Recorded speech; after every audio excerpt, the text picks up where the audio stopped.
Жақсы Нұрсұлтан. Алейкум. Документ құжаттарыңыз бар. Құжатым үйде алып келді. Қалай құжат үйде алып келді? Lan rahatsız çıkıp gitme үйде алып келді құжаттарым. Жүр үйге барамыз, жүр онда. Шық. Шық, шеш. Алсын ой. Жүр. Алыс деген іштеге жүр.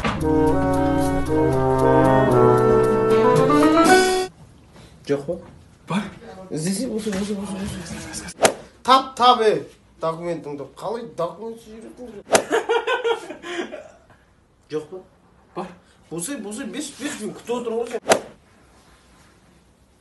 Ар жақтан іздеші. Түскен сурет. Мына желдермен, мына туысқандармен бәріміз бізге түскен суреттеріміз ғой ма? Мынаның бәрі бізге. Мынау сізбен түскен сурет маға. Не үшін? Документ жоқ, кешіріңіз аға. Маған төлемейсің бұны. Саған өкіметке төлейсің, міне саған жазып қойдым, міне. Штрафың тұр, айналым бір төле. Давай мен кеттім.